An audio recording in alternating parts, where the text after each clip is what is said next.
모르겠습니다. 이건 못 외울 것 같아. 그래서 외우다가 원고가 안 돼가지고 자막을 좀 만들어 봤어요. 띄워줘 보세요. 사람의 만남 중에 5가지 만남. 첫 번째 만남이 무슨 만남이냐면 생선과 같은 만남이래요.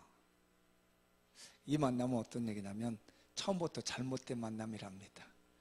만날 때마다 비린내가 나죠. 자꾸 상대방에서 냄새가 나서 아예 처음부터 잘못된 만남이 있답니다.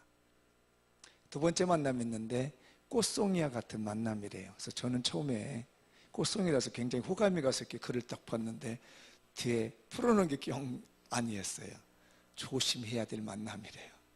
왜냐하면 꽃이 처음에는 이렇게 아름답게 폈다가도 나중에 시들어버리는 것처럼 처음에는 굉장히 호감 있게 만나고 잘 만나지만 세월이 가면 갈수록 시들어버리는 만남은 꽃과 같은 만남이다. 그래서 조심해야 될 만남이라고 얘기를 해요. 세 번째 만남은 건전지와 같은 만남이래요. 이게 비천한 만남이랍니다. 힘이 있을 때는 좋은데 힘 떨어지면 아무 쓸모없는 사람 되어버리는 것. 우리 사회에 이런 거 참 많죠.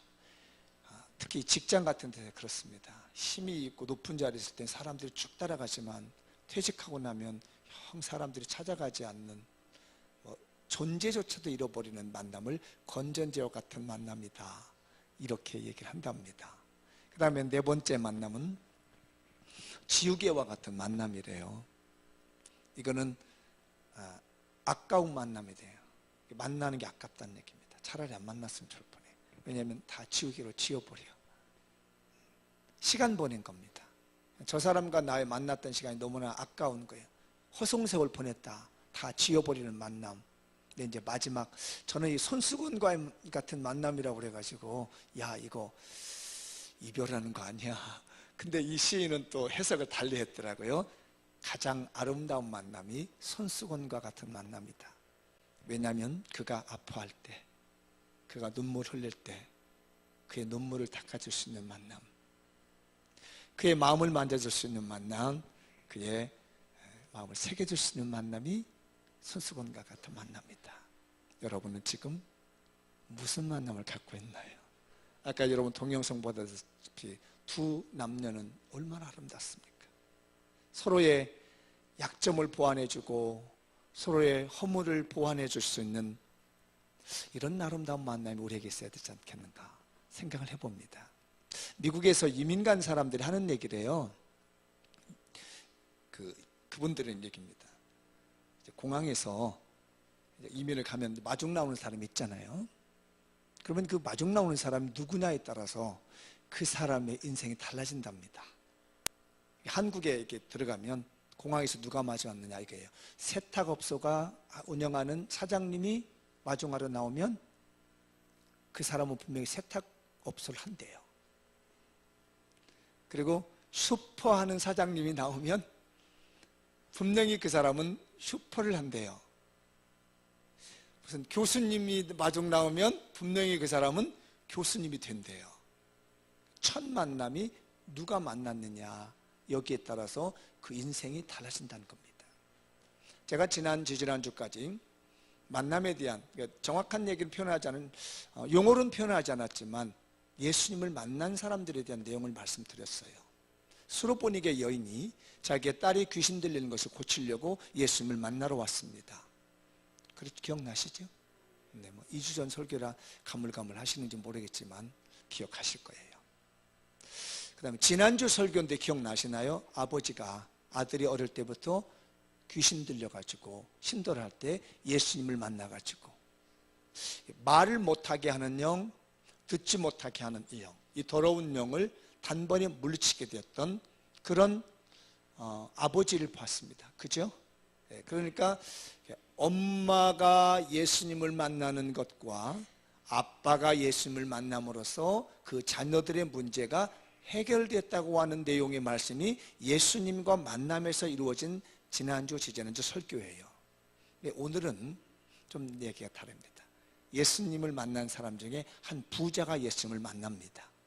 그러니까 예수님께서 갈릴리 지방, 가버나움 지방에서 전도를 하시다가 요단강을 건너가지고 왔어요. 그곳에 오셔가지고 예수님이 제자들이 보는 가운데서 어린아이들이 축복 기도를 해주고 있었습니다.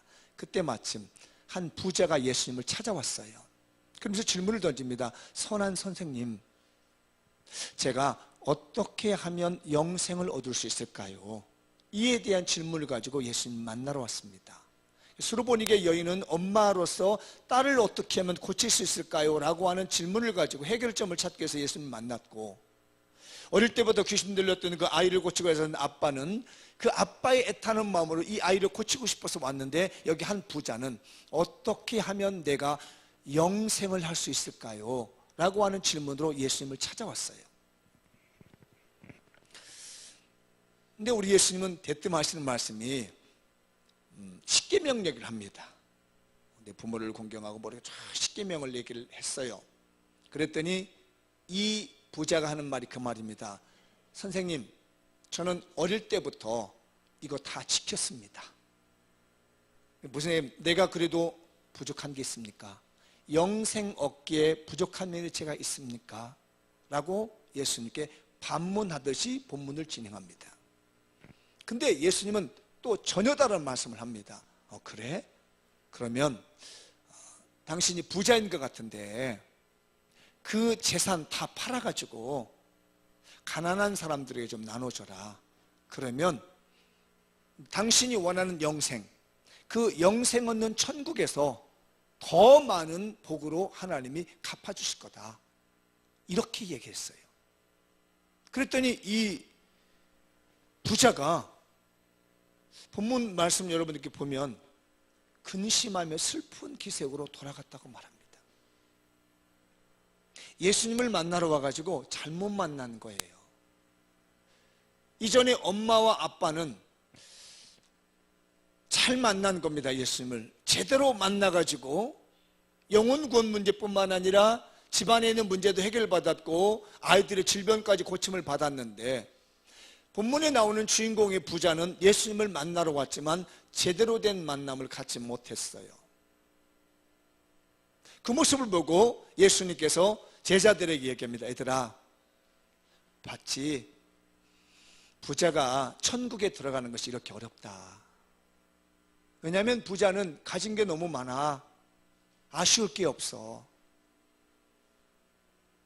아쉬울 게 하나도 없기 때문에 본인이 살고 있는 이 세상이 천국보다 훨씬 나은 것처럼 생각하고 있다는 얘기죠. 그래서 하신 말씀이 있습니다.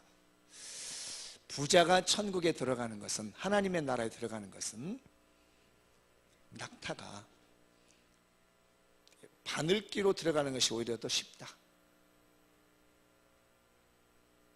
생각해봐요. 덩치 큰 이 낙타가 조그마한 바늘기. 저도 요즘은 이제 눈이 좀 이렇게 안경 쓰면은 이렇게 바늘기가 안 보이고 안경을 벗어야 또 이렇게 보이네. 참 이상해. 멀리는 또 안경 써야 보이고. 보이지도 않는 바늘기 속으로 낙타가 들어간다는 얘기예요. 이게 상상이 되나요? 이건 불가능한 얘기잖아요. 근데 부자가 천국에 들어가는 것은 차라리 낙타가 바늘기로 들어가는 것이 더 쉽다는 얘기예요. 그만큼 부자가 천국 가는 것이 어렵다는 얘기입니다. 그러니까 예수님 제자들이, 아니 선생님, 주님, 어떻게 그러면 우리가 구원을 받습니까? 아니 낙타가 바늘기로 들어가는 것이 천국 가는 것보다 더 쉽다는데 부자가 그 어떻게 구원받습니까? 그랬더니 우리 예수님이 하시는 말씀이, 사람으로는 할 수는 없지만 하나님으로서는 다 하실 수 있느니라. 사람의 어떤 능력으로, 기적으로는, 힘으로는 낙타가 바늘기로 못 들어가지만 예수님을 제대로 만나고 하나님의 능력을 힘입으면 낙타가 바늘기로 들어간다는 얘기입니다. 믿어지시나요?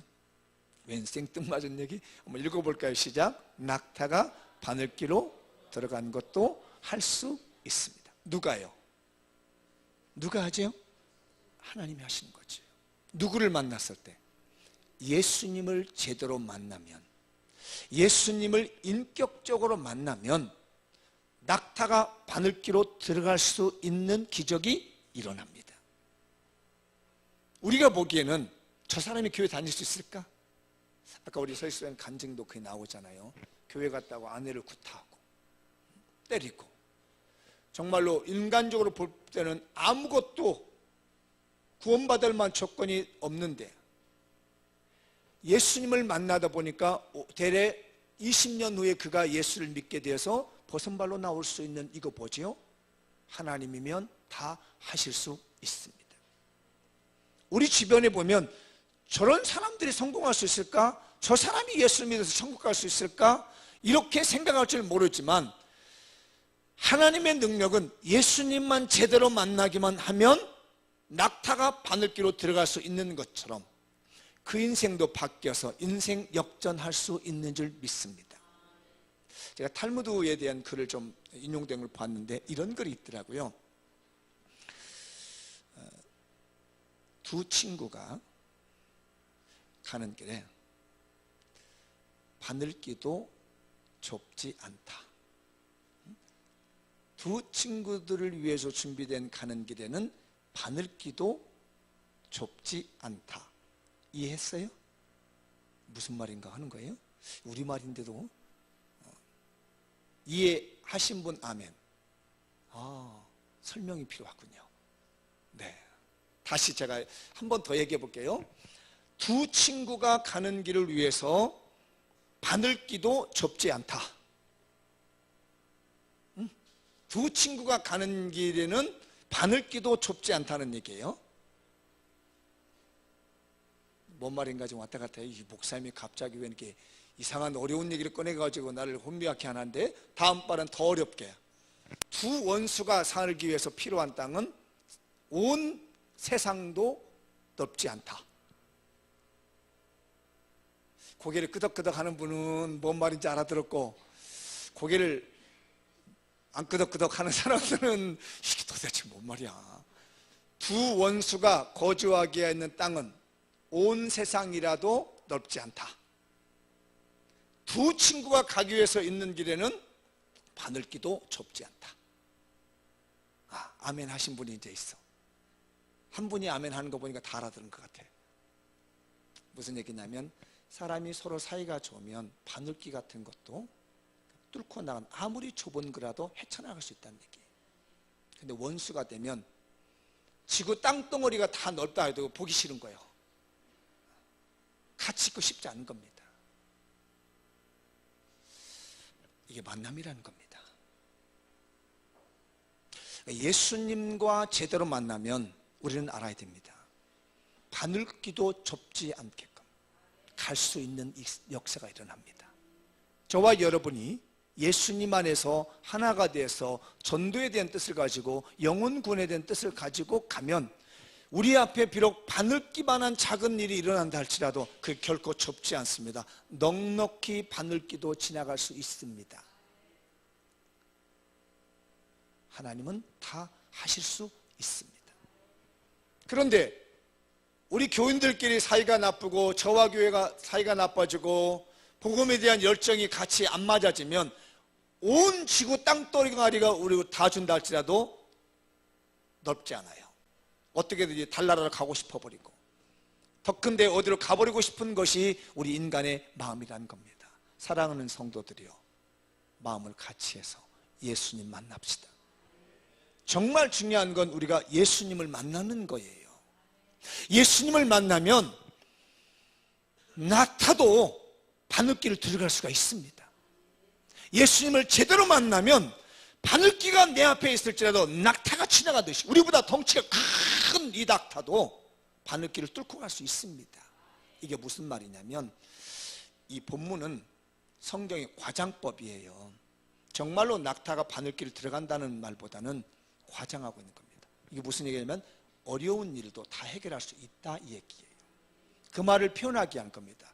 세상에 그 어떤 어려운 일을 할지라도 하나님은 다 하실 수 있다. 내 눈에 보기에는 도저히 안 된다고 생각하는 부분이지만 하나님께서는 다 하실 수 있습니다. 사랑하는 성도들이요, 다 할 수 있습니다. 예수님을 만나야 됩니다. 오늘 여러분들 176명의 예비 신자들이 예수님을 만나면 바늘길을 뚫고 갈 수 있는 역사가 있을 줄 알아요. 여러분들이 지금 왜 안 되고 힘들고 풀리지 않느냐면, 왜 교회 와도 재미가 없으며 왜 즐거움이 없느냐면 예수님을 만나지 않았기 때문인 거예요. 마치 부자가 자기 과시하듯이, 어떻게 하면 내가 영생을 얻겠습니까 하면서 자기 과시하듯이 예수님과 전혀 상관없이 이 바닥에 앉아있다 보니까, 이곳에 앉아있다 보니까 예수님 만나지 못하는 겁니다. 진정으로 지난주와 지지난주에 엄마의 아빠와 심정으로 와서 예수님을 구하십시오. 예수님을 만나십시오. 그러면 바늘기도 뚫고 나갈 수 있는 하나님의 기적과 은혜가 예수님을 통해서 주실 줄 믿습니다.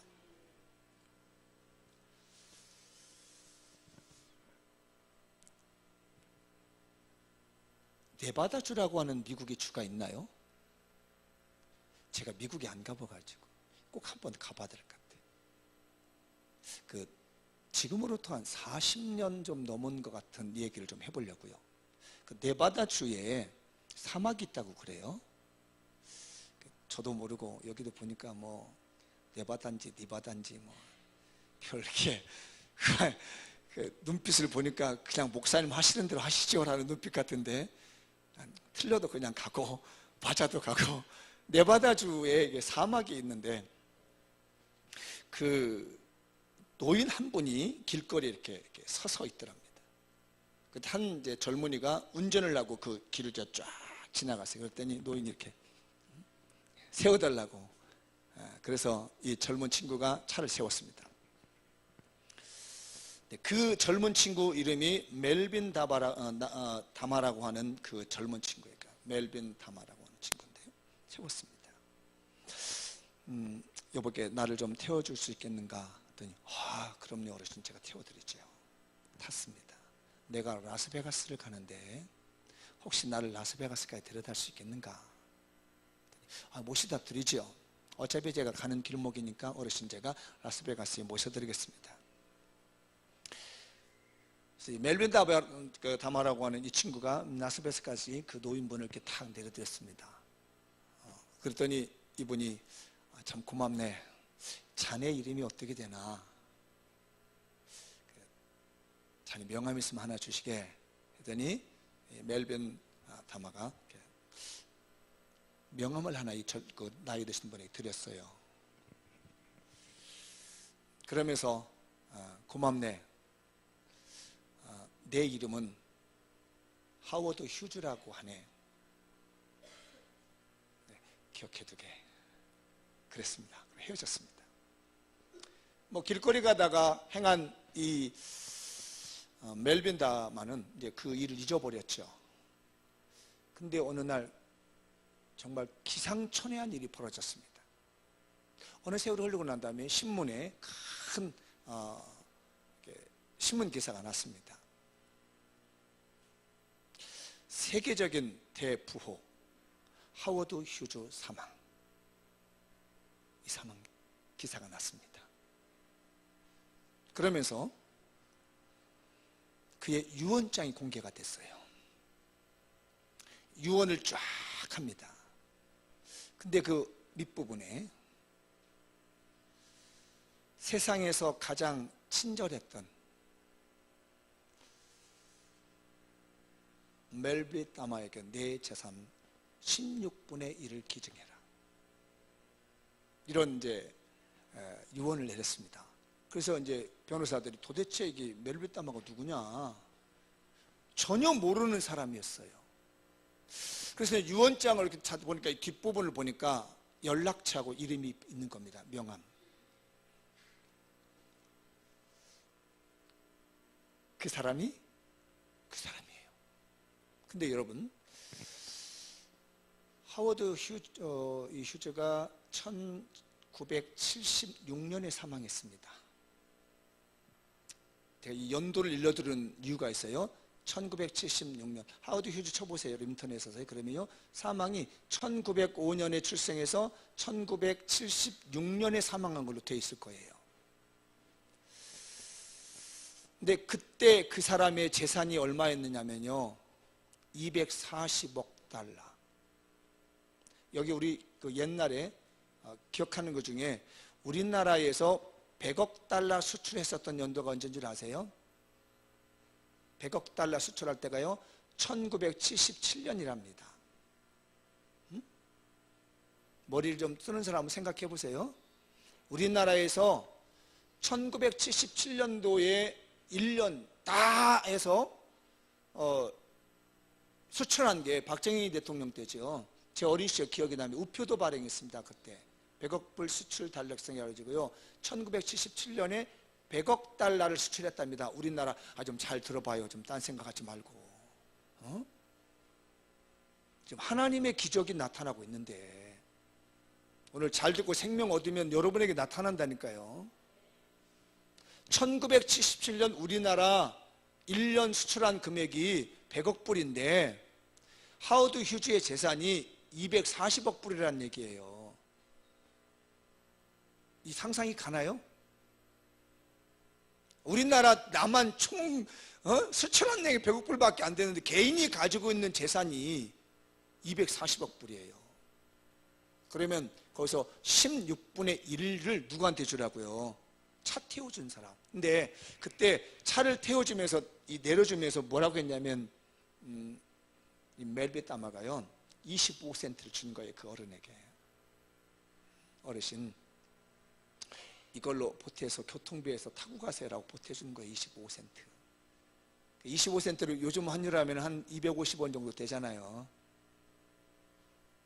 그 부호에게 250원을 25센트를 주면서 이거 차 타고 가세요. 그러니까 이분이 여기서 감동을 받은 거예요. 그래서 세상에서 가장 친절한 사람 멜빌 다마에게 16분의 1의 재산을 줘라. 그러면은 240억에 16분의 1이면 어느 정도 됐냐면요, 약 1억 5천 불? 이런 정도 됩니다. 우리나라 돈으로는요, 약 2천억. 안 놀라는구나. 이게 설교를 안 들었다는 얘기야, 이게. 2천억이요, 2천억. 때는 늦었어. 2천억이라고 하는 돈을 그냥 기부받은 거예요. 제가 이 글을 보다가, 야, 만남이 참 중요하구나. 당시에 길거리에 있었던 노인 한 분, 그냥 불쌍해서 25센트 줬는데 이게 그 당대의 최고의 부호에게 주었던 선이었고 만남이었다는 얘기예요. 오늘날 우리도 여러분들이 오늘 해피데이 한다고 어떤 분들은 뭐 몇만 원, 몇십만 원, 뭐 몇백만 원 이렇게 헌금을 드립니다. 하나님 앞에서는 사실 240억 불 가지고 있는 대부에게서는 25센트는 정말 애들 껌값도 안 되는, 쳐다보지도 않을 돈이었었지만 그가 그를 만남으로써 나중에 이것이 약 6억 배 정도로의, 2천억이면 6억 배 정도 되는 걸로 돌아왔다는 얘기입니다. 저는 이 설교를 준비하면서 오늘 절고 있는 사람은 제일 안쓰러운 사람이에요. 이 설교 못 듣고 있는 분들은 이 못 듣게 하는 영에 시달리고 있는 거예요, 지금. 저는 가슴이 뜨거워졌습니다. 이번에 해피데이 때 우리 교회에 이런 만남이 일어나는구나. 이번에 해피데이에서 예수님을 제대로 만나면 그냥 길거리 서 있는 것 같은, 아무 관심이 없는 것 같은 우리 예수님이었지만 지금까지 나에게는 아무것도 아닌 것 같은 예수님이었을지라도 내가 멈춰서 그 주님을 내 마음에 모시고 그분을 나의 주님으로 영접하고 내가 그분을 위해서 25센트와 같은 헌신인 작은 기도, 기도하라니까, 그래 교회에서 기도하자 하니까 내일부터 내가 1시간이라도 와서 잠깐 기도하고 가야지. 해피데이에서 전도원금 한다니까 나도 단 10,000원이라도 드려야지. 영혼을 살리겠다는데 내가 한번 드려봐야지 하는, 이렇게 주님을 만나는 사람이 있다면 6억 배의 축복을 받을 줄 믿습니다. 거기는 또 아멘이 크네.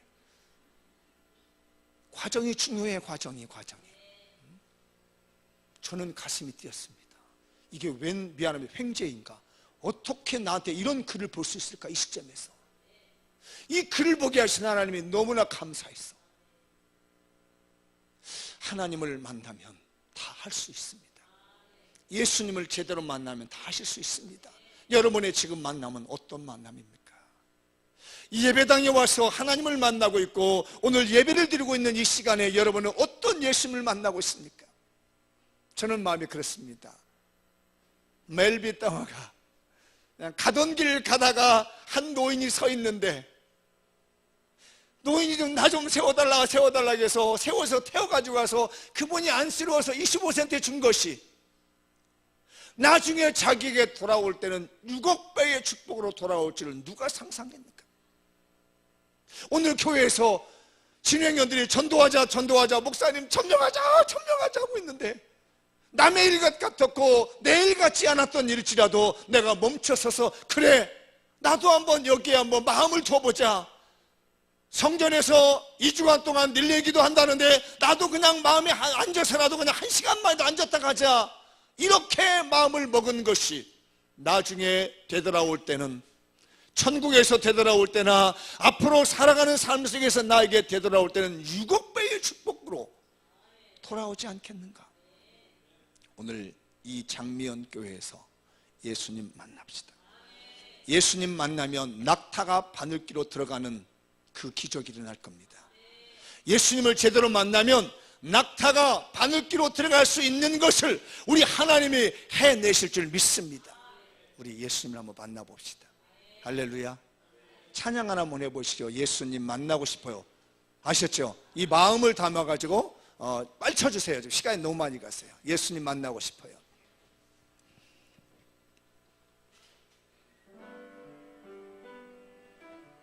정말 오늘 말씀대로 이렇게 예수님 만날 수 있으면 좋겠어요.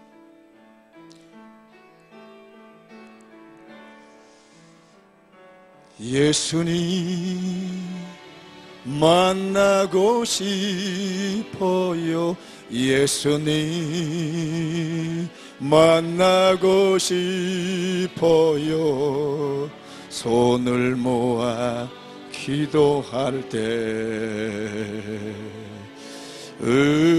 응답해 주세. 예수님 만나고 싶어. 1절 다시 합니다. 예수님 만나고 싶어요. 예수님 만나고 싶어요. 손을 모아 기도할 때 응답해. 우리 1절 다시 한번 합니다. 예수님 만나고 싶어요. 예수님 만나고 싶어요. 예수님 만나고 싶어요. 손을 모아 기도할 때 응답해 주세요. 우리 3절 합니다. 예수님 만나고 싶어요. 예수님 만나고 싶어요. 예수님 만나고 싶어요. 손을 들여 전도할 때 사랑해. 다시 한번 3절 한번 더 읽겠습니다. 예수님 만나고 싶어요. 예수님 만나고 싶어요. 손을 들여 전도할 때 사랑해 주세요. 아멘. 예수님을 만나면 낙타가 바늘길을 들어갈 수 있는 기적이 일어날 줄 믿습니다. 읽어보고 마치겠습니다. 시작. 예수님을 만남 낙타가 바늘길로 들어가는 것도 할 수 있습니다. 우리 하나님은 다 하실 수 있습니다. 여러분에게 이런 기적된 삶이 나타나기를 바랍니다. 다 같이 일어나셔서 오늘 말씀 붙들고 기도에 힘쓰고 전도에 힘쓰고 낙타가 바늘기로 들어갈 수 있는 역사가 일어나게 해달라고 기도합시다. 할렐루야. 낙타가 바늘기에 들어갈 수 있는